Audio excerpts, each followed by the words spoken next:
Assalamu alaikum, I'm Aisha and you're watching Samaa News. Here are today's headlines.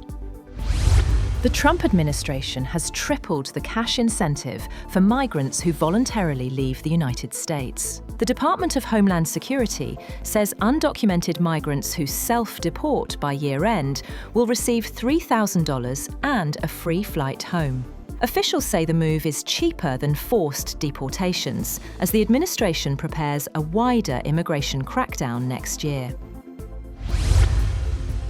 Iran has reportedly held missile-related military drills in multiple cities, including Tehran, Isfahan, and Mashhad, marking the second such exercise in a month. Videos circulated online showed what appeared to be missile launches, though Iranian officials later denied any missile tests, saying the footage showed high-altitude aircraft. The drills come amid Western concerns over Iran's ballistic missile program, which Tehran insists is not linked to nuclear weapons development.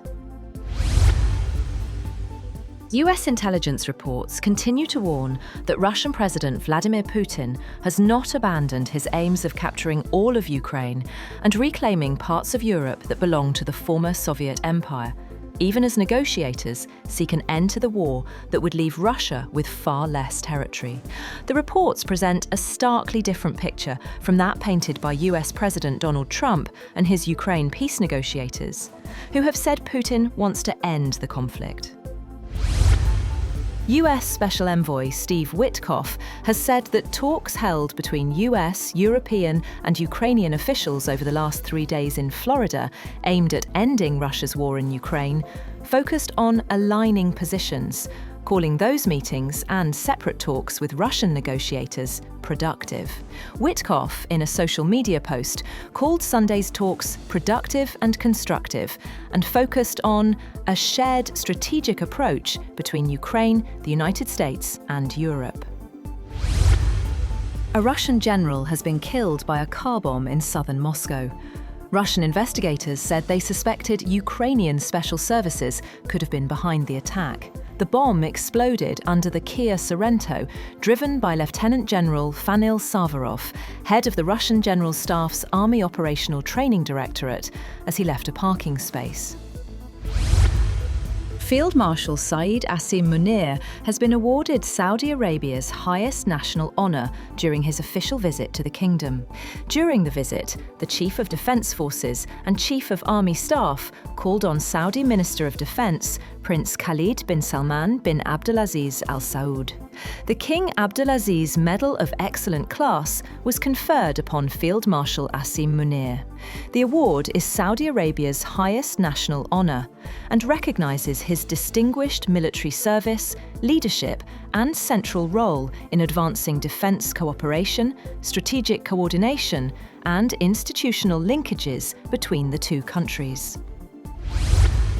Italy's competition authority has said that it has fined US technology giant Apple and 2 of its divisions €98.6 million over alleged abuse of their dominant position in the mobile app market. The regulator said the group allegedly violated European regulations with Apple's App Store, where it holds an absolute dominance in dealing with third-party developers. The watchdog opened the probe into the technology giant in May 2023, claiming the company penalised third-party app developers by imposing a more restrictive privacy policy on them from April 2021. Japan has taken the final step to allow the restart of the world's largest nuclear power plant as the region of Niigata voted to resume operations, a watershed moment in the country's return to nuclear energy nearly 15 years after the Fukushima disaster. Kashiwazaki Kariwa, located about 220 kilometers northwest of Tokyo, was among 54 reactors shut after the 2011 earthquake and tsunami crippled the Fukushima Daiichi plant in the worst nuclear disaster since Chernobyl. Kashiwazaki Kariwa will be the first operated by Tokyo Electric Power Company, which ran the doomed Fukushima plant.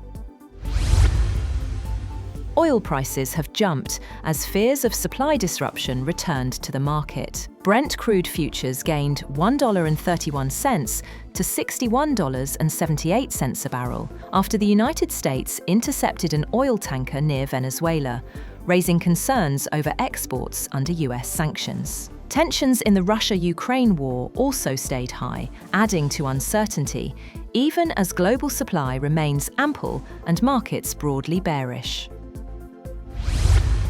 Gold has jumped past the $4,400 per ounce dollars level for the first time, riding on growing expectations of further US rate cuts and strong safe haven demand, with silver also joining the rally to hit an all-time high.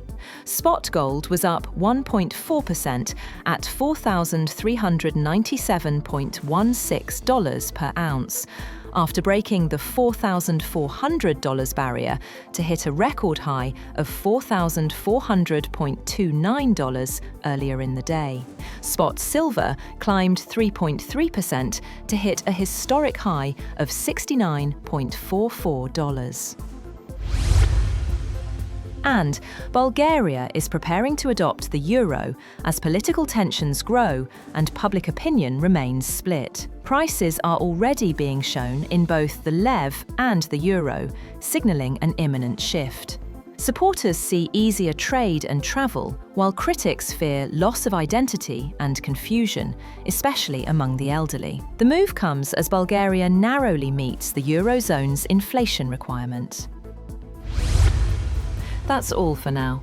For more updates, visit www.samaa.tv. Thank you for watching Samaa News.